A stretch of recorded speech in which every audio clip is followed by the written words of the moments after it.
चलते हैं अब आगे पढ़ाने ना, ध्यान दीजिएगा।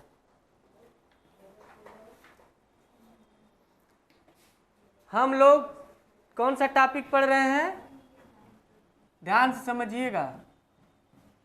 मुद्रास्फीति को दूर करने के उपाय, measures of abolition of inflation, यानी मुद्रास्फीति को समाप्त करने के उपाय, है ना। इसमें याद रखिएगा, जब मुद्रास्फीति है यानी वस्तु की कीमत बढ़ी है ना, पेन 5 रुपए का था अब 6-7 रुपए का मिल रहा है, तो वस्तु की जो कीमत बढ़ी है उसी को क्या करना है, कम करना है, तभी तो मुद्रास्फीति दूर होगी। तो कम करने के लिए आप करेंगे क्या, तो हम बताए थे कि मार्केट से जो पैसा है वो धीरे धीरे आरबीआई कम करवाएगी, कई उपाय करेगी। उसी में एक उपाय है बहुत इंपॉर्टेंट, याद रखिएगा, मुद्रा का अधिमूल्यन। एक होता है मुद्रा का अवमूल्यन, यानी इसका वैल्यू डिक्रीज हो जाती है और इसमें वैल्यू क्या हो जाती है, इंक्रीज हो जाती है ना। तो यानी increase of value of money, मुद्रा का मूल्य बढ़ा देना। एक बहुत बड़ी बात आपको बताने जा रहे हैं जो शायद आप नहीं जानते, ध्यान से समझिएगा। ये भारत है ना, और बाकी देश हैं जैसे अमेरिका है, यूएसए संयुक्त राज्य अमेरिका है,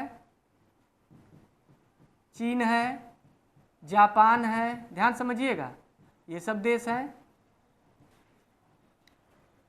ये जो भारत में जो रुपया है ना, ये हमारी मुद्रा है, और ये रुपया वस्तुओं को खरीदती और बेचने का काम करती है, विनिमय का काम करती है, इसी से बेचते हैं, इसी से खरीदते हैं। तो ये जो रुपया है इसका आंतरिक मूल्य भी होता है, इसका 2 मूल्य होता है, और एक बाह्य मूल्य भी होता है। मतलब समझिए, इंटरनल वैल्यू और एक्सटर्नल वैल्यू, रुपए की इंटरनल वैल्यू का मतलब होता है, जैसे समझिए 40 रुपए में 1 किलो चीनी मिल रही, ध्यान से समझिए, कितना, 1 किलो चीनी मिल रही है, तो 1 किलो चीनी के बराबर 40 रुपए है। हमारे रुपए की कीमत कितनी है, 1 किलो चीनी के 40 रुपए की कीमत कितनी है, 1 किलो चीनी के बराबर। या फिर 20 रुपए का आलू मिल रहा है ना, तो 20 रुपए किलो क्या है, आलू। तो 1 किलो आलू और 20 रुपये बराबर है कि नहीं, तो 20 रुपए की कीमत क्या है, 1 किलो आलू के बराबर है। समझिएगा, ये इसका आंतरिक मूल्य होता है जो अपने देश में चलता है। तो हमारे देश में चल रहा है भाई, कोई चीज़ 50 रुपए किलो है, कोई 30 रुपए, कोई 20 रुपए, तो हमारे रुपए का अपना मूल्य है। एक मूल्य होता है बाहरी मूल्य, एक्सटर्नल वैल्यू रुपए का। वो कैसे मापते हैं, ध्यान समझिएगा। 1 रुपए में, अरे इस समय 80 रुपए में $1 मिलता है। कितना डॉलर, $1। 80 रुपए में $1, तो ये बाहरी मूल्य है। $1 और 80 रुपए बराबर है ना, ये बाहरी मूल्य है।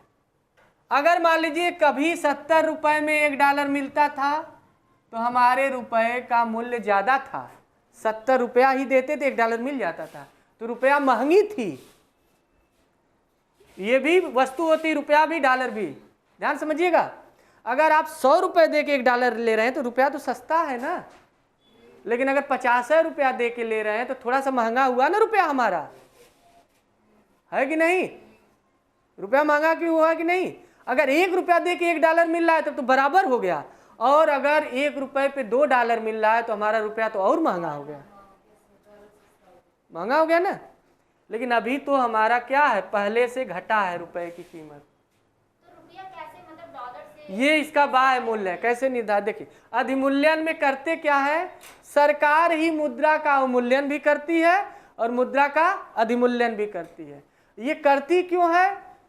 अधिमूल्यन का मतलब यह है कि अपनी मुद्रा का मूल्य अधिक कर देना, यानी बढ़ा देना, अपनी मुद्रा का मूल्य बढ़ा देना, अधिक कर देना।